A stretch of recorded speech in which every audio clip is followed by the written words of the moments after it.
魏后，夜明珠不见了，丢了！哼，这丢的也太蹊跷了吧！这夜明珠在我宫中放置多日的安然无恙，拿去魏后那2天就丢了，谁信呢？可魏后说丢了，不信又能如何？他是想黑心昧下我这颗夜明珠，但别指望郑秀我会哑巴吃黄连。走，臣妾郑秀给母后请安。免礼吧。谢母后。我已经说过，这几日暑气袭人，你们心到就行了，不用日日请安，免得劳累心。公主，母后说的是。公主，哎呀，这几日天气酷热，谁在里面呢？南后在里面。十个香甜睡不安稳。进去禀报一声，就说芈印来给魏后请安了。是。哎，等等，先不忙的，待南后走了再进去禀报吧。是。这事情说来也古怪，人不知鬼不晓，这夜明珠就不见了。我派下人去查了半日，都无下落。没有人拿走藏匿，难不成那夜明珠自己受了搅了？戴帽，事情的原委你最清楚。那夜明珠是奴婢遵威后之命从南后那儿借来的，放在高堂台，人人都知道是稀罕宝贝，就算喜欢，谁又敢动着贪欲之心？臣妾心里有数，既然那夜明珠自己跑不了，母后宫中的人又都手脚干净，那东西自然还在高堂台。母后若是喜欢留下就留下了，何必说找不到呢？我这一辈子见过的宝物不计其数，难道还在意你这点东西？臣妾的见识当然不如母后了。不过东西既然是在高堂台丢的，还是应该想办法查个水落石出才好，免得放过了盗贼，冤枉了好人。又或者，母后心慈手软，不愿意对手下的人进行清查盘问。大楚盗律，贼盗律，罪轻则砍手足，重则掉脑袋。我眼里从不揉沙子。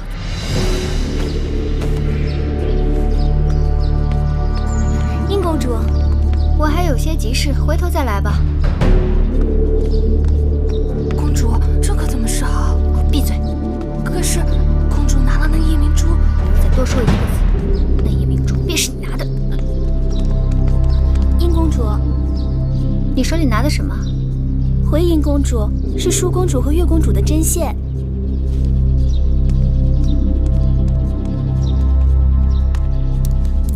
绿萝，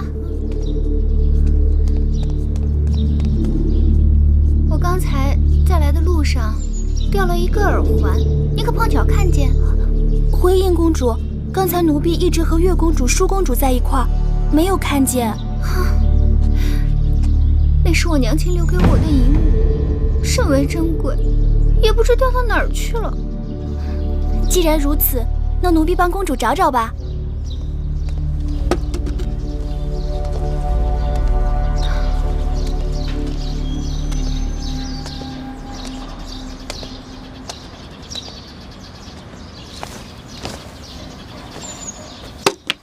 公主，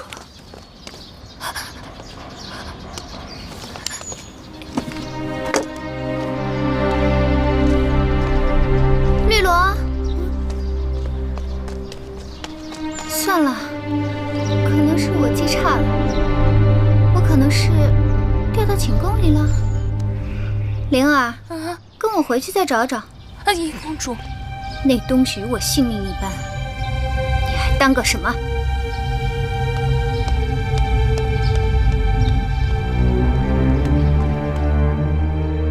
你们都给我听清楚了，夜明珠是肯定跑不出宫外的。东西要是现在交出来，威后责罚的只是你一个人；若是被我查抄出来，那受牵连的就是你们全家。我使唤了你们多年，竟不知你们当中有做贼的。今日若不查出来，就坏了我高堂台的名声。永香令，微臣在。你给我一个个去审，就算剥了他们的皮，也要给我审出个结果。是。都给我起来，老老实实的走吧。这个不是我的，赶紧走。进了永巷，事情自然就清楚了。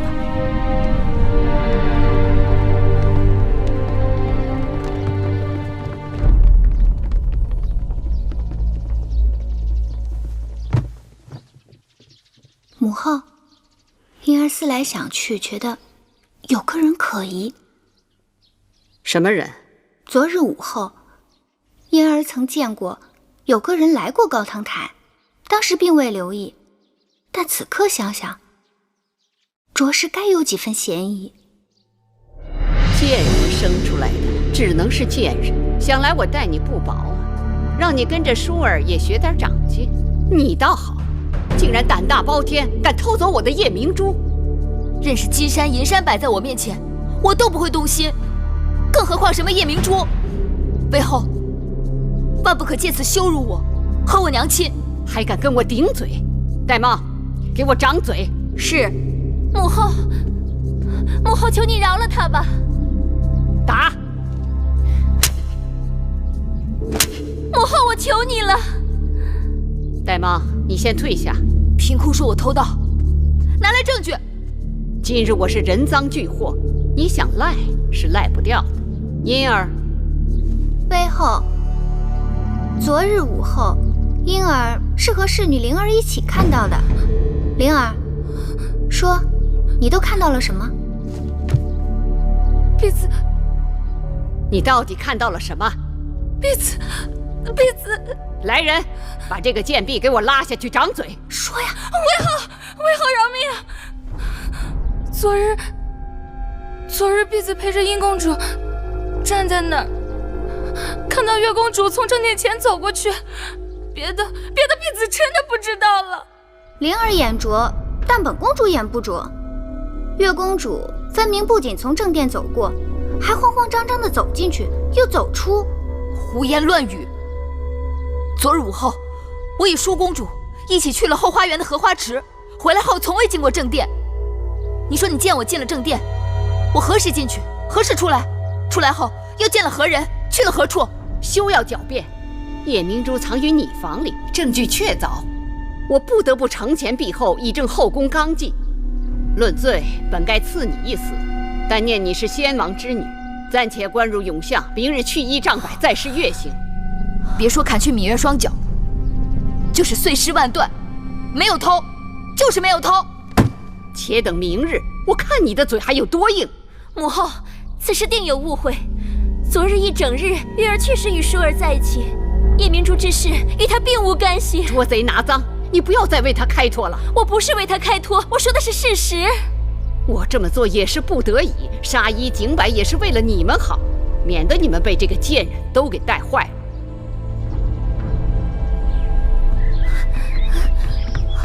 皇公子，绿萝，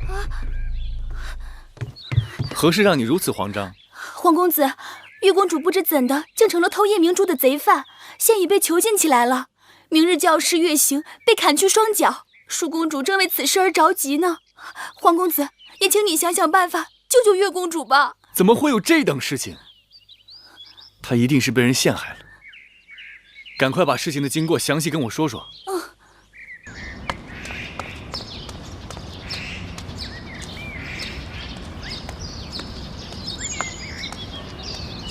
皇公子，你找我啊？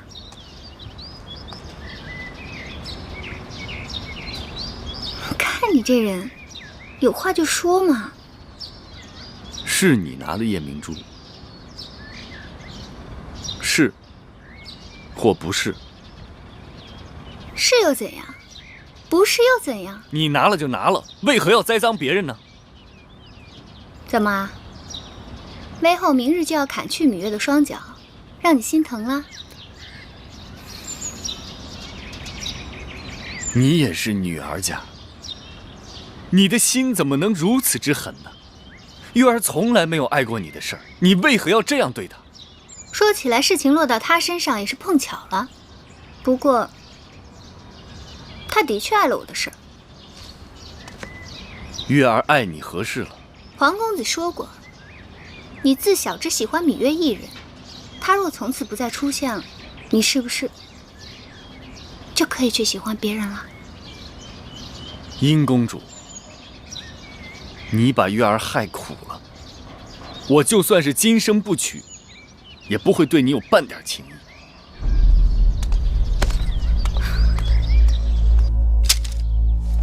你说月公主遭人陷害，是，但威后向来固执，只怕即使我出面，她也不听一个字。夜明珠是南后的，太子能否说动大王和南后去过问此事？这很难说，不过我可以去试试。谢太子。威后，大王跟南后来了，这么晚了，他们过来做什么？说是找到了偷盗夜明珠的真凶。是吗？芈音，大王告诉我，说你亲口向黄公子坦诚，夜明珠是你拿的，因为嫉恨黄公子与芈月亲近，故而栽赃于芈月，可有此事？母后圣明，婴儿自小由母后抚养，待婴儿宛如亲生，该深知我的心性。那栽赃陷害，均为卑鄙小人之作。芈音与芈月无冤无仇，即便再不堪，也不会使出如此下作手段。皇歇，殷公主适才不是这样对我说的，她说月公主碍了她的事儿。不错，黄公子，我是对你真心倾慕，也知道你与芈月偷偷眉目传情，但就算我再喜欢你，也不能为你而替他背这个黑锅啊！殷公主，你也算是王室血脉，你怎可满嘴胡言，出尔反尔呢？黄公子用不着气急败坏，芈音没有做过的事情，如何承认？你们二人到底孰黑孰白？月公主被人陷害，大王明察。大王母后，婴儿冤枉，被人诬陷。爱妃，你看这……依臣妾看，这两人当中，定有人是在诬陷别人，也有人是被人诬陷的。都是些没用的废话。母后圣明，应当比臣妾心里有数。苍天在上，皇歇所言字字是真，望大王威后彻查。你们各持一词，我怎样彻查？既然那夜明珠是在月公主的针线篮子里被发现的，而那针线篮子是月公主和舒公主做完针线由绿萝送回各自房间的，除非威后以为这夜明珠是舒公主和绿萝放进去的，不然那只能说明在针线篮子交到绿萝手上之时，那夜明珠并没有在篮子里。针线篮子被送到月公主房间不久，威后便派人查抄了她的房间，找到了夜明珠。而这段时间并没有人见到月公主回到过房间，那只能证明这夜明珠是有人故意栽赃陷害月公主的。就算无人见到芈月曾回寝屋，并不等于她就没有回过寝屋。黄公子为芈月开脱心切，一味将脏水泼到别人身上。皇歇有证人，芈音也有证人。够了，黄公子，你到大王那里出手芈音，可我听来听去，这夜明珠失窃的案子，黄公子你脱不了干系。你身为名门后代，太子伴读，竟敢不顾礼法，滥徇私情，秽乱宫廷，诬陷好人，我怎能饶你？既然芈月偷了夜明珠，你拿不出其他证据证明不是芈月偷的，那我只好判你和芈月同罪。母后，母后明察，夜明珠之事，芈月实在是冤枉。事已至此，不必多言了。母后若要一意孤行责罚月儿，那就先责罚舒儿吧。此言何意？夜明珠本是舒儿拿的。什么？是淑妹你拿的？舒儿，你不要胡说。母后，大王，那日观赏夜明珠，众公主齐聚大殿，唯有月儿因母后不允，所以不能前来观赏。舒儿实在是替月儿不平，所以私自拿了宝贝，想与他一同观赏。在次日与他做针线时，悄悄地放进了他的针线篮里。为何芈月对你所说这些全然不知？舒儿之所以瞒着他，就是想给他一个意外之喜。谁知道惹下了这么大的祸端。胡扯八道！母后，舒儿句句是真，侍女绿萝可以作证。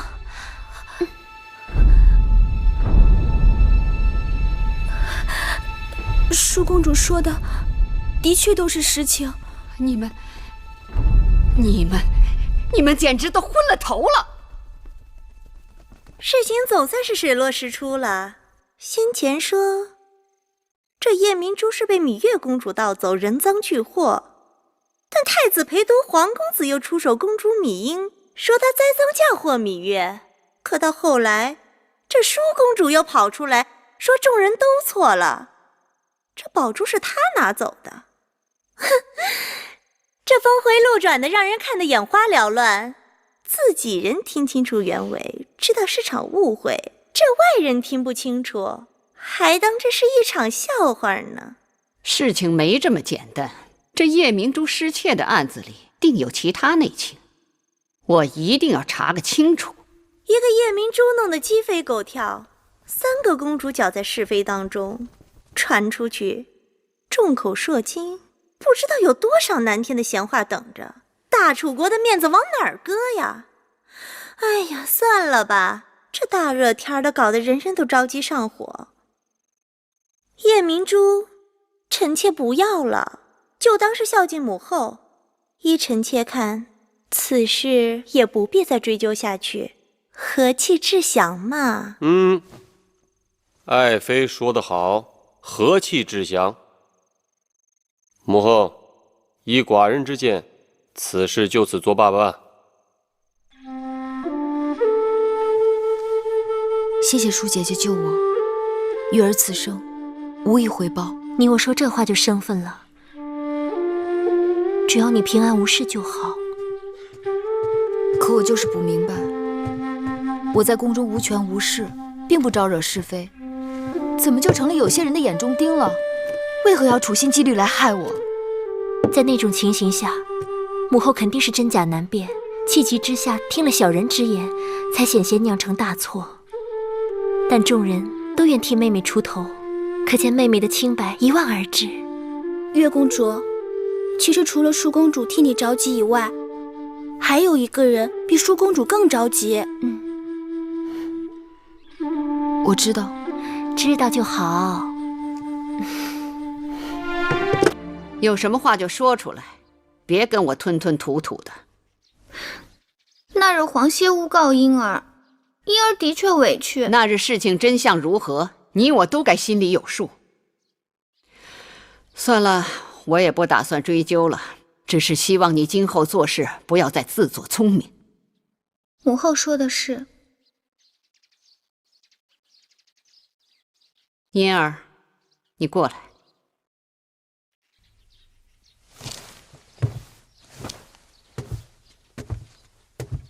自小你在我身边长大，你跟我说老实话，你跟黄歇到底怎么回事？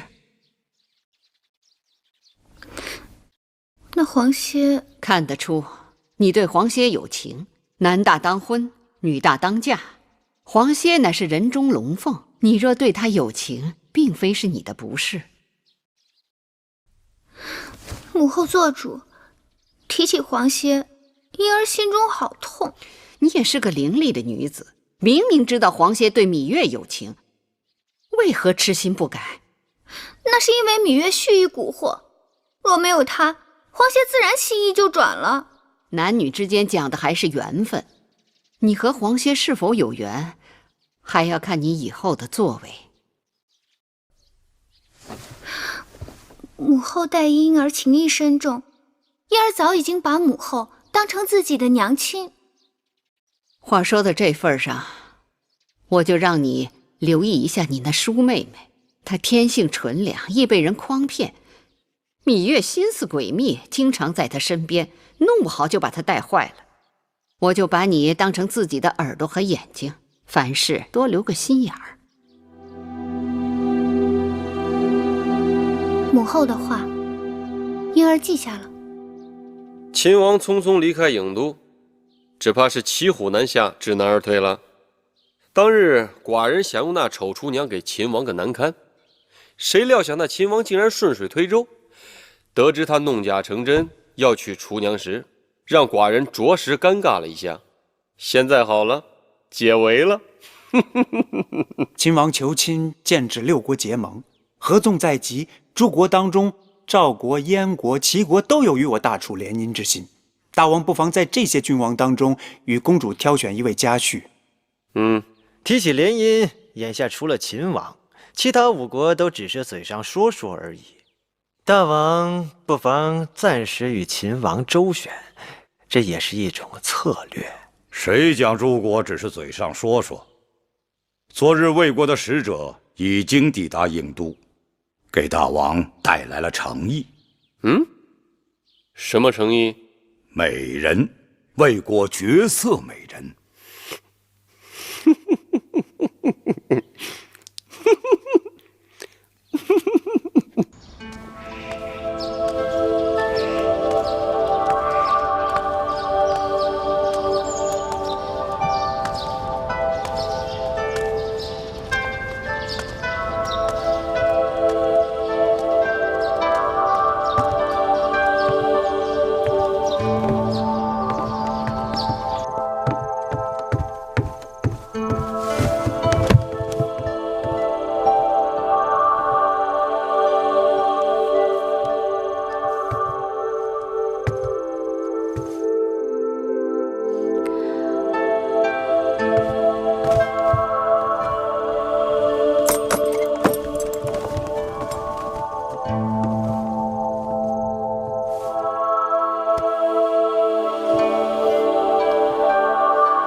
瘦如肉体，肤如凝脂。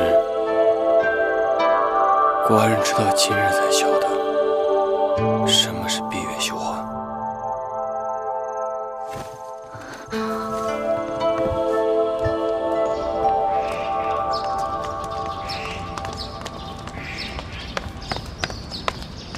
芈月，你站住！我有话与你讲。我与你无话。站住！那日的事情，你恨我也罢，不恨也罢，反正我们已经是仇人了。我这里有2句话要与你讲清楚。你要是识相的话，以后就离黄公子远一些。黄公子一群之才，前程远大，与你来往，少不得会沾了你的晦气。唉，真是愚不可及。你竟然辱骂我！我也是适才刚刚察觉，我与黄公子真是天造地设，情投意合，只怕以后要多多来往了。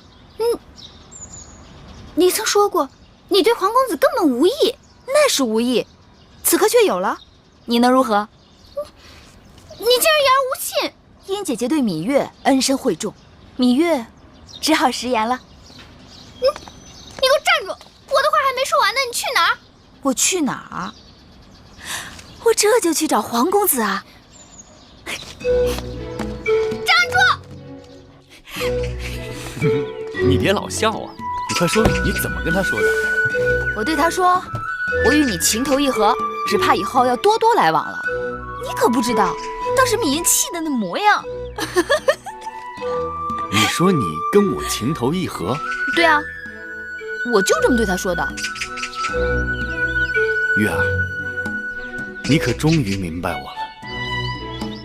我早就明白了，你对我好，让有些人看得眼红，气得肚子疼。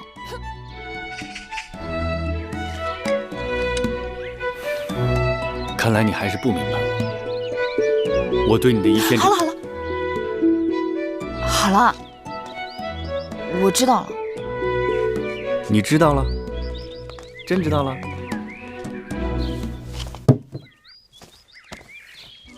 说说，你知道什么了？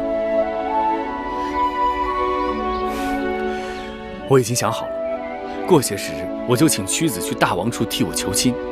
一旦大王允诺，我就筹划准备，迎你入门，好不好？你老笑什么呀？告诉我，好还是不好？不好，不好，不好！哎，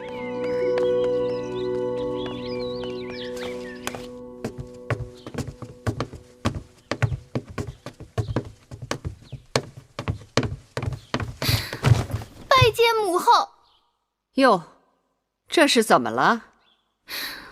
禀报母后，婴儿要告发奸佞之人。出什么事了？起来，慢慢说。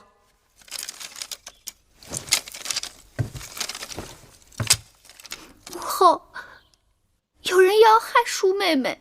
谁这么胆大妄为？就是那个芈月。不久以前，那芈月偷跑出宫去见秦王，并主动替秦王传递书信，鼓动诱惑舒妹妹与秦王私定终身。此事重大，不可信口雌黄。婴儿有证据。婴儿曾见到舒妹妹手中有一块方巾，那是秦王赠给舒妹妹的定情之物。你们若不把舒公主那日出宫的行踪给我说清楚，我定让你们一个个生不如死。饶命！想活命的讲实话。那日奴婢们在织坊门外等着公主，舒公主只跟绿萝姐姐一个人交代了几句。绿萝，为后明察，那日奴婢并没有随舒公主和月公主进织坊。把这贱婢拉下去，乱棍打死！为后饶命！那日舒公主进织坊前，跟奴婢说让在门口等着，奴婢并没有见他们从门口出来，想必是从后门出去了。奴婢对他们的行踪确实不清楚啊。永香令，这个贱婢不见皮开肉绽，她是不会讲实话的。微后放心，带走。为后饶命！奴婢真的不清楚，奴婢真的不知道。为后饶命！禀报魏后，果然在舒公主的装匣里找到了一块男子方巾。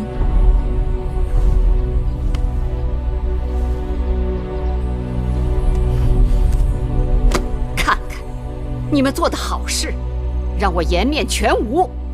母后息怒。身为女子，幼从父，嫁从夫，老从子。你是楚国嫡公主，怎可不顾羞耻，自降身份对秦王趋于迎合，勉强以就之？自小我就把你当作掌上明珠，锦衣玉食，指望有一日你能嫁个好夫君。你倒好，自甘堕落，自入沟渠，真是气死我了。魏后错怪舒姐姐了。那秦王有情有义，那日舒姐姐出宫碰上越人行凶，若不是秦王拔剑相助，就几乎丢了性命。姐姐对他也只是倾慕而已，并无苟且之事。芈月，你给我放规矩点，我还没找你算账呢，你就猴急着跳了出来。舒儿向来循规蹈矩，对我的话言听计从。这事儿要没有你这个贱人在中间作怪，他绝不会一意孤行，误入歧途。母后明察，此事与月妹妹并无干系。我心里明镜似的。芈月年纪虽小，但她卑劣龌龊，寡廉鲜耻，不是她的挑唆。你怎敢与秦王私定终身？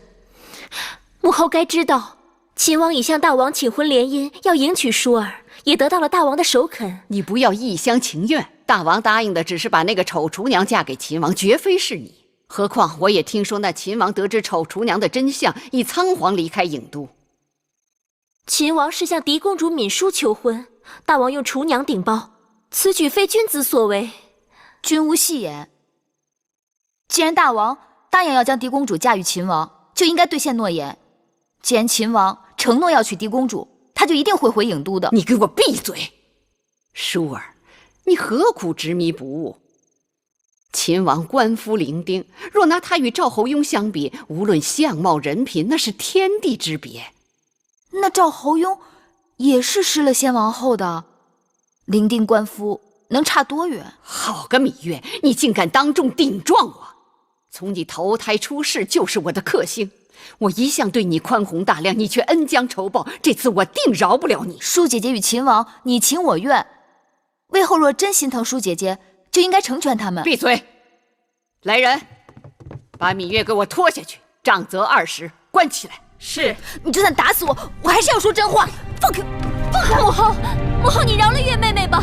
母后，舒儿再也不敢了。你告饶告得太晚了。你们给我听好了，从今日起，舒公主禁足高堂台。你们要是胆敢放她出去或传递私信，当即杖毙。母后，是。此时我主意已定，由不得你。你马上回你的寝宫，面壁思过。绿萝已死在报室里了，你们2个给我过来。魏后，以后好好给我伺候舒公主，若再有纰漏，我剥了你们的皮。是。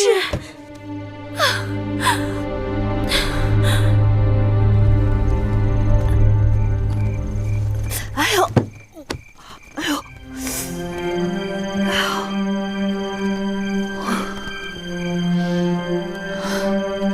好，那我就在这儿住几日，看你能把我怎么样。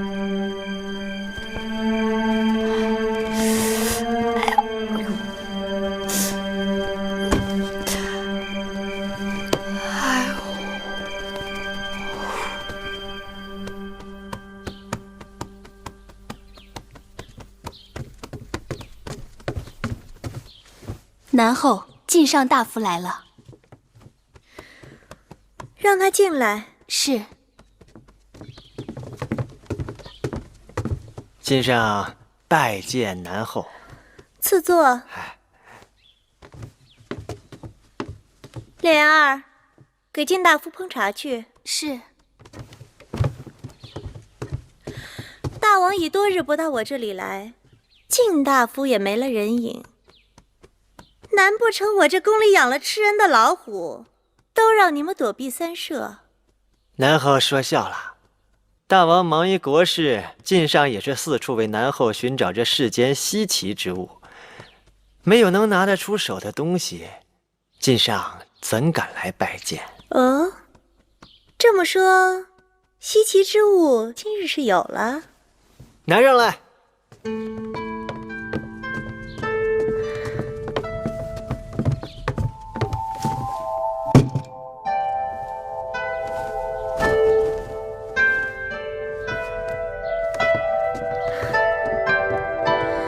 这灯的做工倒也独具匠心，不过这东西即使咱们宫里不多，也不是没有。晋大夫怎可夸口说这是世间稀奇呢？南后可曾注意到，此物的材料不一般之处？乍一看像是羊脂玉石，可再一看，又比羊脂玉石更加晶莹细腻。这是何等的奇石，才有这样的品质？南后好眼力，但此物却非奇石所作，乃千岁九尾天狐之骨。莫非这就是传说中有通天之术的九尾天狐？50岁狐能化妇人，100岁狐能化美女。正是。千岁九尾天狐死后，其骨化为美女形态，晶莹细腻，赛过玉石。夜晚点亮，可让宫殿亮如白昼。但这还不是此物的绝妙之处。此物的绝妙之处在于，一旦与烛火接触，它便冉冉溢出甜香，充斥四周，经久不散。而这甜香更是世间绝无仅有之物，最暖男女之情。这么好的东西，我怎么从未听过？晋大夫真是无所不知啊！南后若是喜欢，不妨今晚就试试。大王如今连我的兰桂台都不来了，我点着灯又有何用？是啊，那就太可惜了。晋大夫，我知道大王最近政务繁忙，可无论再怎么繁忙，也用不着常常出宫啊。这里面是否有什么隐情啊？这个，晋上不太通晓。看来这中间的确有鬼。晋大夫，你我相识多年，我也没少给你帮忙。看来今日你是诚心要向我隐瞒实情了。南后恕罪，晋上实有难言之苦。说。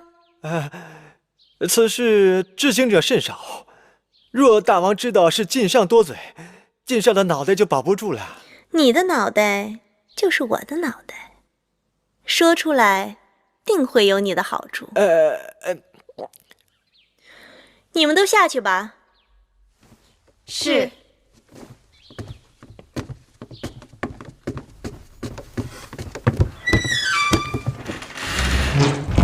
然后，大王出宫不为别的，只是去了离宫章华台。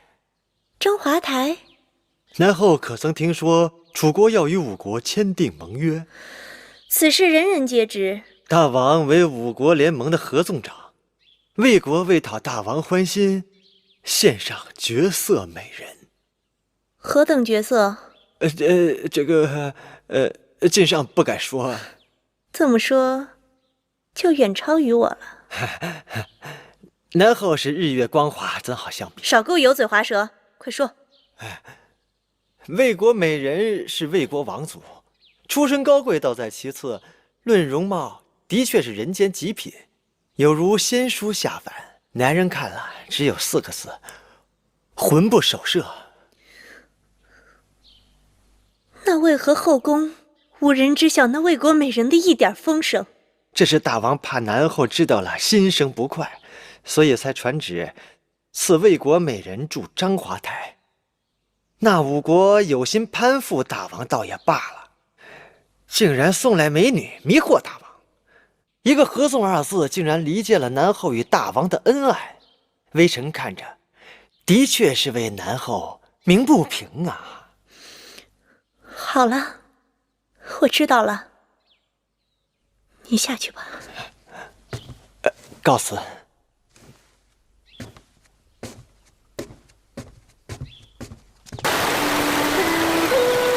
夫人，请看那里，那是杜若。你看那花开得多娇艳，过几日就要结果了。魏国没有杜若，我听说她接子入豆蔻，根部是药材，能理气治痛，疏风消肿。夫人好学问，大王特意让人在这章华台周边种了许多杜若和碧丽。看，碧丽结果子早，都有果实了。这果子熟透了，摘下来，用里边的果粉制成凉膏，夏日消暑，可好了。夫人，仔细着手，当心扎着。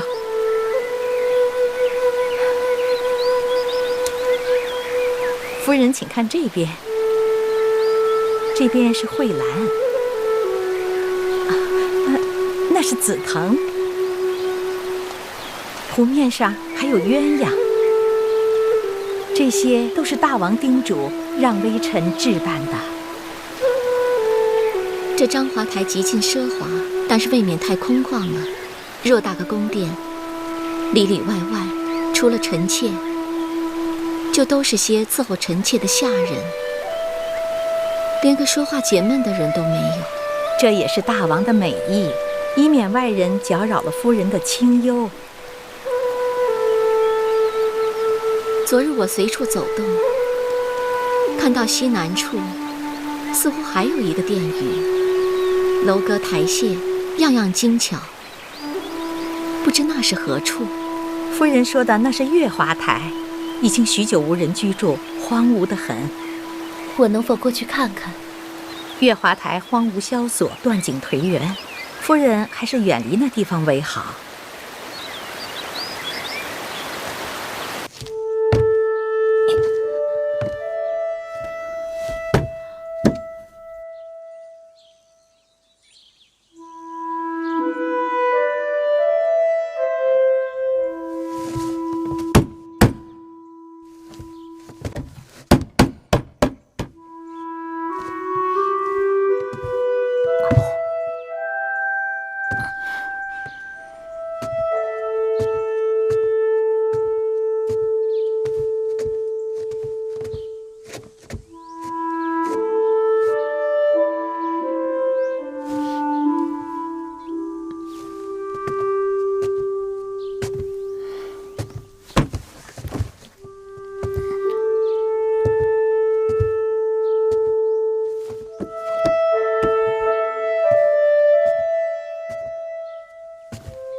这里为何如此荒凉？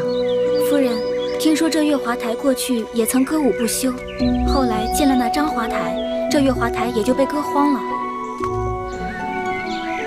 宫里都是这样，喜新厌旧的。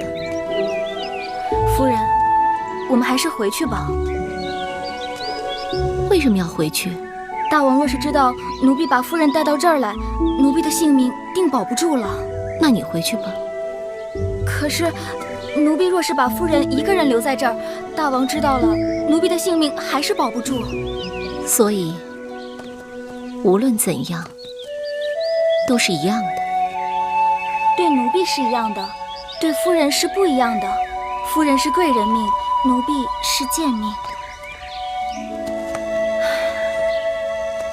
殊途同归，你和我的命都不在自己手里，又有何区别？你这话让人听了真是伤心。你是谁？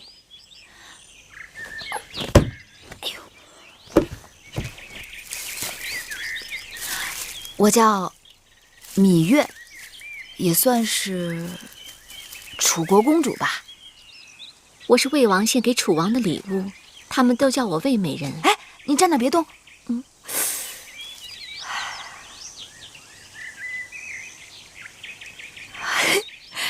上天恩赐，你真的好美，连上天都会妒忌你的。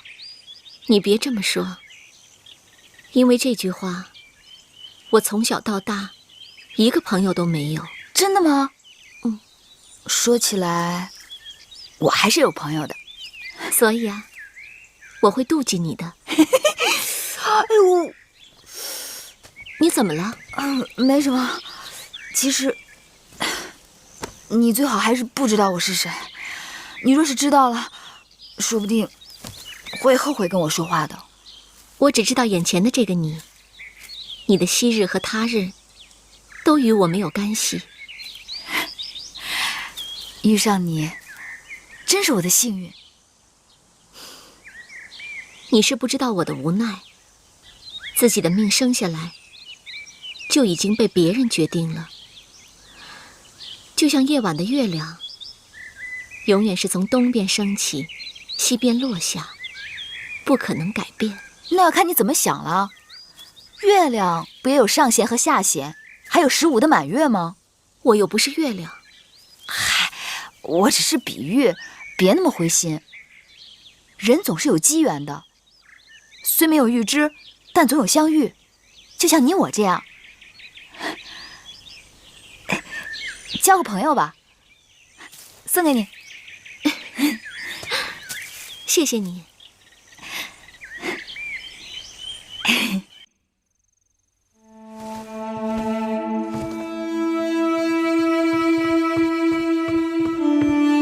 南后，请用膳吧，饭菜都快凉了。这些都是什么？啊！给我拿出去倒了！这是御厨所做上好的蒸鸡和鱼。天气炎热，大王政务繁忙，哪吃得下这些油腻之物啊？我不是跟你们说了吗？要力求清淡。南后，愣着干什么？还不快去！大王今晚还会来吗？大王为何不来啊？奴婢听说，大王去了章华台，此刻夜已深了。你再给我说一遍。奴婢说，大王去了章华台。你们都知道大王去了哪儿？大王干了什么？是不是？夫人，你们早就知道这一切了，是不是？你们为什么不去死？为什么？请夫人息怒。你我结拜姐妹，以后遇到什么难处来找我就是。我长你1岁，应该由我来照应你才是。彼此照应，不在于年长年幼。我自小孤独一人，能够遇到你，真是我最大的幸运。遇上你才是我的幸运。我日日被关在这儿，要没有你跟我说话，我都快闷死了。殷公主，前面就是月华台了。那个芈月被关在月华台这么多日子，定是度日如年。一想到这个，我心里就好痛快。其实月公主也没有多大的过错，为后是拿淑公主无法子，拿月公主出气罢了。你懂什么？那芈月是我天生的仇人，魏后在气头上责罚了她，她定会将这笔账记到我头上。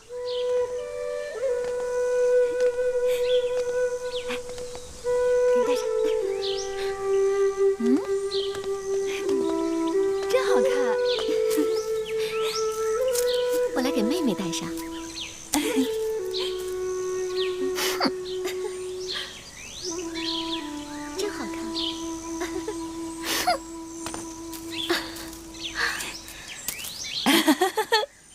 张仪听说南后近日身子不适，特来探望。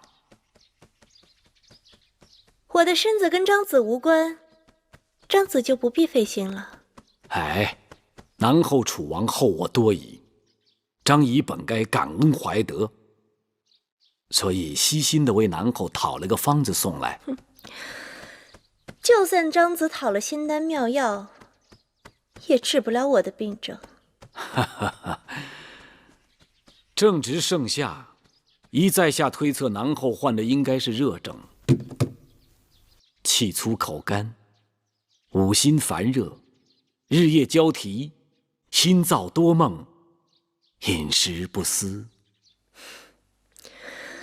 就算知晓病症，也不知道病源。病源无非是时令、鬼魅、起居等外源所致。那依张子所看，我的病源是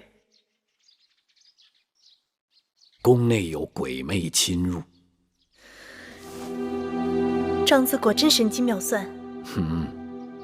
南后福慧双修，有上天庇佑，用了在下的方子，定让那鬼魅败下阵去。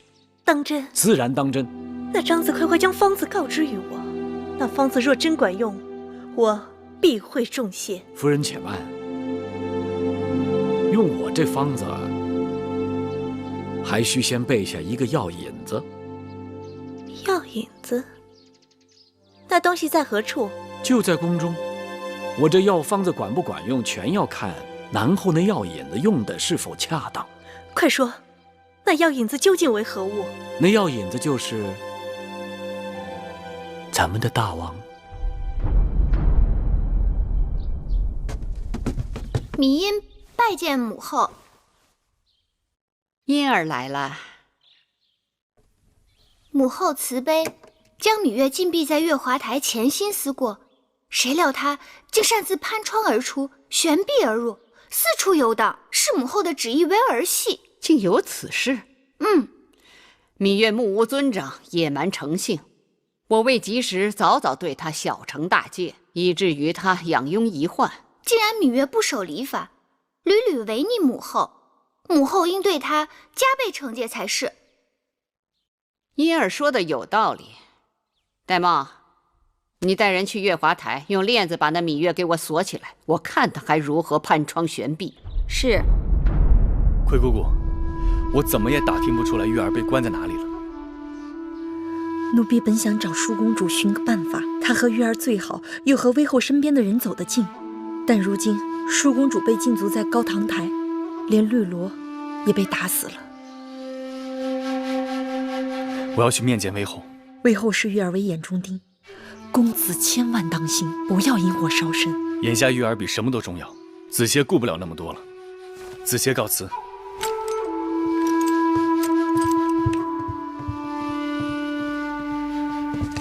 威后，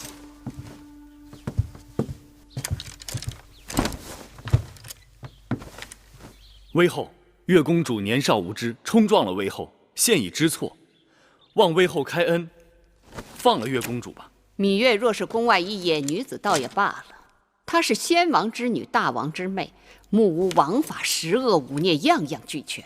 公子让我对她网开一面，那以后这后宫谁还遵循礼法？我还怎么管束奴婢下人？我不得不杀一儆百。公子是知书达理之人，该知轻重取舍。月公主虽然莽撞顽皮，但她心地是纯良的。威后不该将月公主视为豺狼虎豹，除之而后快。我想说，芈月罪有多大，她就有多大。这后宫之事与你有何干系？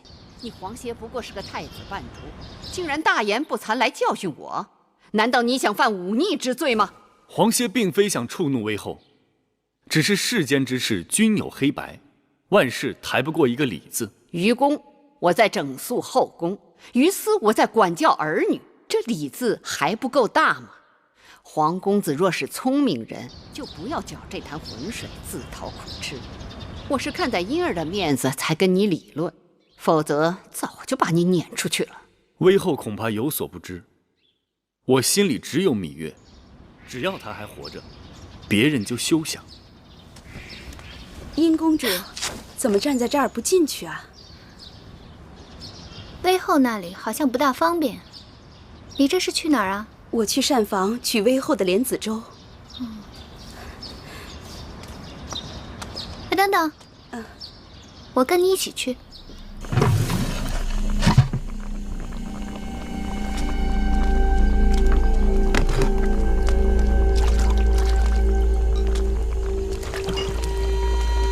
微后要的莲子粥好了吗？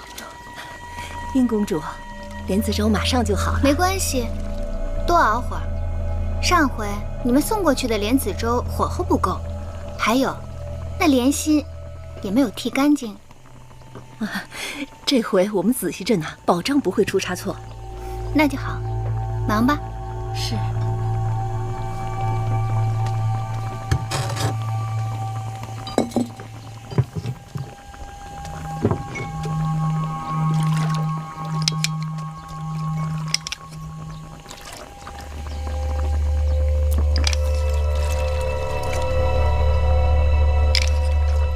这月华台在宫外，这么远的路程，饭菜也要膳房里日日送吗？回殷公主的话，这月华台已经荒了多年了，膳房早就没有了。虽说现在有一个人住着，但这膳房厨子一时半会儿也备不齐全，所以这每日的茶饭汤水都是我们这里做好了送过去的。这说远呢也不远，反正就一个人的饭食，就劳烦侍女们每日多跑2趟。原来是这样啊！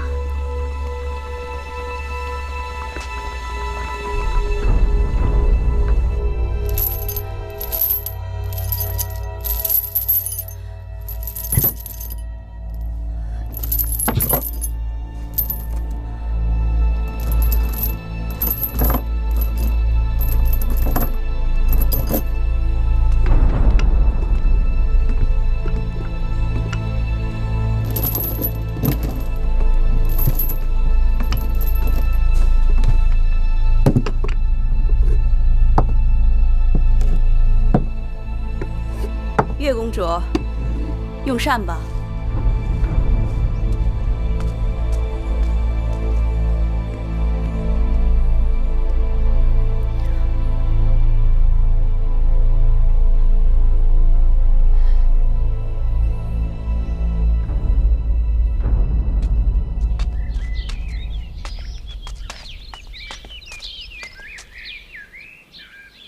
月妹妹。月妹妹，月妹妹，你在吗？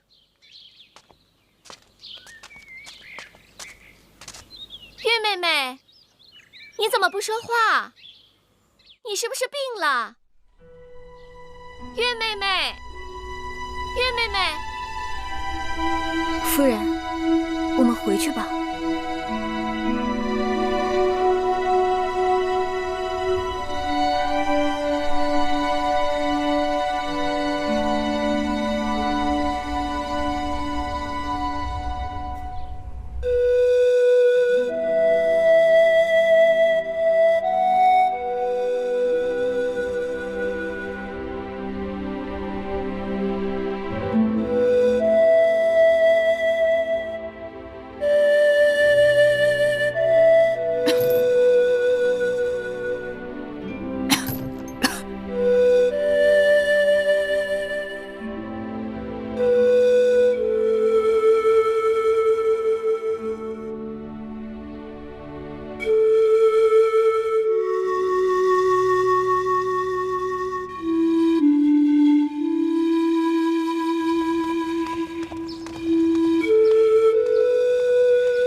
夫人，不好了，南后他来了。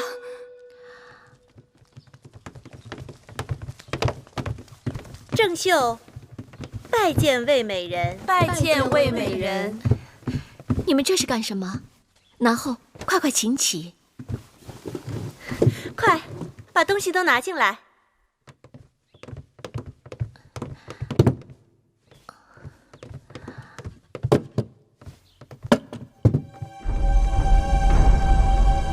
你本是南后，后宫之主，臣妾仅是个美人，你这样做岂不乱了身份尊卑？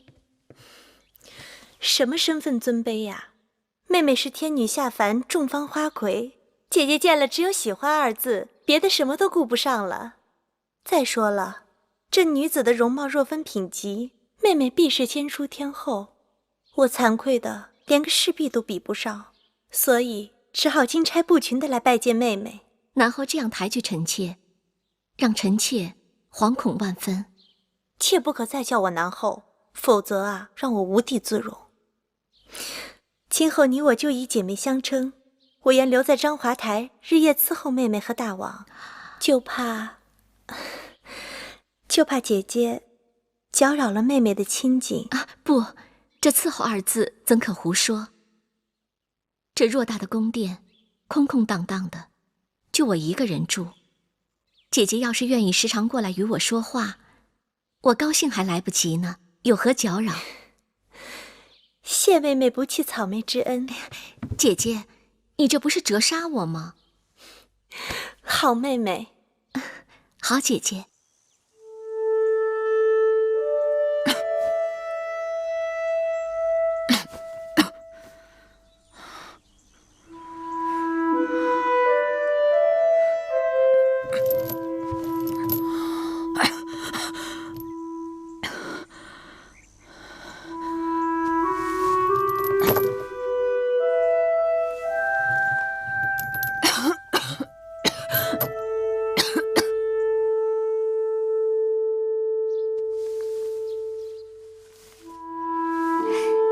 莲儿见识短，从没有见过这么标致的长发。岂止是你见识短，我又何曾见过这宛如丝绸的秀发？曾经我也为自己的长发感到骄傲，可今日与妹妹一比，真是井底之蛙。不过我这儿有一方子，是早些年魏国美人宣姜王后护理秀发用的。此方先要采摘金鳞草、白芷、山泻、宫滇香、辛夷晒干，再加大黄、粉丹皮、细辛细细研磨成粉，加少许麻油拌匀后晒干制成。待头发洗净后，将粉末撒在头发上，再用篦子细细篦取。用此方后，不但可使头发香气袭人，还能长久保持柔软光泽、细腻如丝。妹妹，你不妨试试。都说宣姜真发如云，不屑敌也。原来是有这么好的方子在帮他。可是这个秘方太过繁琐，妹妹是慵懒之人，繁琐之事都避之不及。哪用得着妹妹亲自动手？我那儿就有现成的。莲儿，一会儿跟美人端一坛过来。是。妹妹怎敢如此劳驾姐姐？你我姐妹相称，还分什么彼此呀？那谢谢姐姐。拜见大王。臣妾拜见大王。臣妾拜见大王。起来，起来，都起来吧。你们这是？我听说美人妹妹刚刚入宫，人地两生，唯恐下人伺候不周，特来照应。我们已结为姐妹，愿同心协力，共同侍奉大王。同心协力伺候寡人？南后姐姐一片赤诚，体贴入微，待臣妾如亲姐妹一般。南后宽仁大度，开诚相见，实为后宫楷模。看到爱妃相处得如此和谐，实在是寡人之大幸，大幸啊！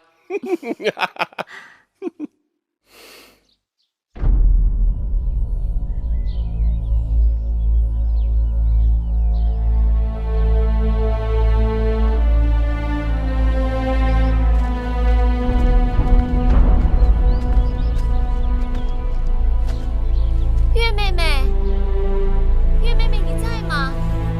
多日不见，你可好？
模样，到底是怎么了？这些日子我浑身疼痛，四肢无力。你是不是病了？可有御医前来诊断？眼下我被禁闭在此，有人巴不得我能够快快死掉，哪里还肯派御医给我？我这症状起得古怪，像是受了毒物之害。是何人要害你？我去禀报大王。他位高权重，无人可奈何得了他。再说，他想害我，定是早谋划的滴水不漏。这怎么办？月妹妹，我要怎样才能帮你？你看到那些灌木吗？开着白色的小花。是开着球状的小花吗？它们是土茯苓，你若能挖出它们的根茎，或许还能救我一命。好，你等我，快帮我一起拔。是。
公主，您这又是要去哪儿啊？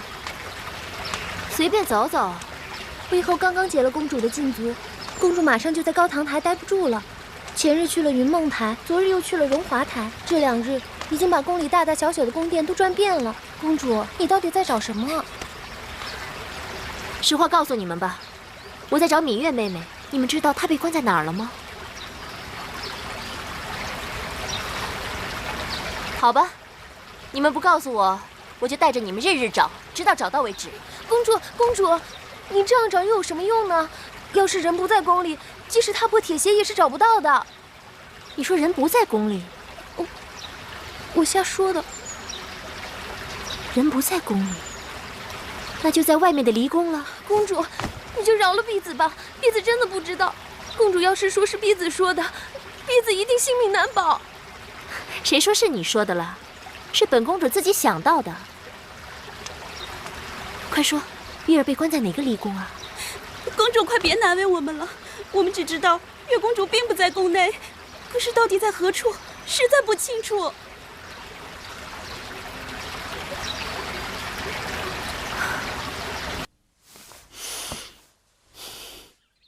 因儿就是懂事，难为你知道我睡不安稳，送来这香枕。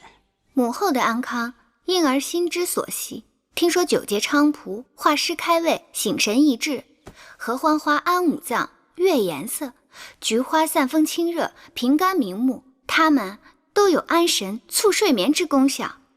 因儿这些天特地采集了上好的菖蒲、合欢和菊花，做成了这个香枕，望母后舒心气、畅心神、怡心情、益寿延年。瞧瞧，因儿比嫡亲的女儿还懂得孝敬我。母后待因儿恩重秋山。玳瑁，把这香枕给我收好。今晚我就用。是。那日幸亏你告诉我，才及时阻止舒儿误入歧途，我该给你赏赐。舒妹妹是母后的心头肉，因而只做了该做的事情。母后明察善断，蛊惑舒妹妹的芈月才是此事的罪魁祸首，绝不能轻易放过她。老天有眼，这2日侍女禀报说那芈月日渐憔悴，似乎得了重病。我传了旨，生死有命，就不用看了。别看她还有一口气，只怕此刻也生不如死。这的确是报应。她若真的死了，一了百了。因儿，我一直想为你成全一门好姻缘。楚国人才济济，论英俊善辩，当属唐乐；论风流潇洒，该是宋玉。你何苦一定要嫁给黄歇呢？因儿眼中只有黄歇，当世俊杰，无人能比得上他。可你应当知道，黄歇对芈月痴心不改。公子歇并非不知好歹之人，那芈月朝不保夕，再由母后出面替婴儿做主，到头来黄公子定能分辨其中的是非曲直，权衡轻重。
你怎么了？吓死我了！你要是再不把水囊取下来，我就以为你死了。我不能死，我还有2个弟弟要照顾呢。好了，我开玩笑的。我听说绿豆汤最解毒了，以后我每日都给你送来，还有一些吃食也一并送来。我近日觉得好多了，我也不知道我中的是什么毒，要真正去除还需10日。幸好有这几日的土茯苓，我被关在这里无聊，每日对着窗外辨认花草。那土茯苓是我最熟悉的，它能解毒，还能熬粥熬汤。小时候我弟弟生口疮、生疹子，魁骨也用它治。我能活下来，说明老天要我活下来。你当然要活下来，要不然你怎么对得起我这双手？这些日子挖土茯苓，把我的指甲都挖烂了。昨夜大王过来，怕他看到，吓得我一直攥着拳头。大王很宠爱你。但是楚国不是我情愿要来的，可魏王说楚国要与5国联盟，我嫁过来，如果能讨大王欢喜，对我，对我们魏国，对大家都好，所以我就来了。我爹是文侯之后，在魏国也算有点地位，大王宠我，只怕是看在魏王的面子上吧。或许是，或许不是，但无论怎样，你都是我见过最美的女子。世人只要他不瞎，就会珍惜你的。如果大王他真的看中我，我一定会借机向他进言，让他找出害你的人，并放你出来。不，最好不要。你刚到楚国，还不知这楚宫里步步陷阱，人心叵测。我已算是小心，却还是吃尽了苦头。不会人人都是歹人吧？我到了楚国之后，先是遇到了你，然后就是南后姐姐，你们待我都特别好。南后？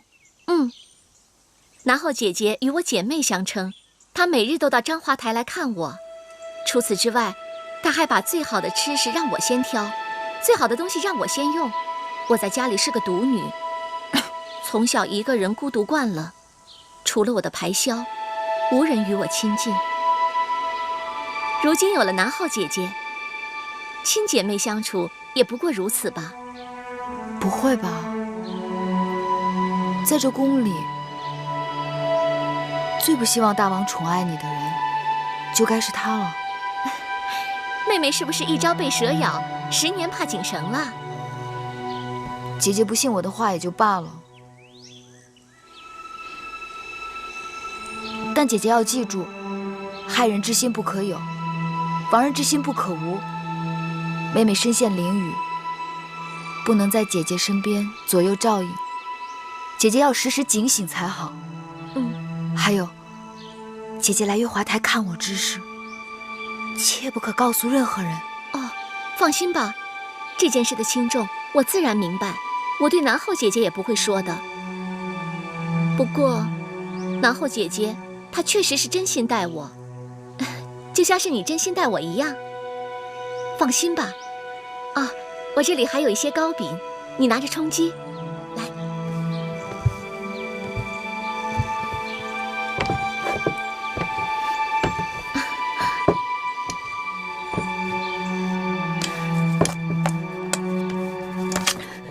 谢谢姐姐。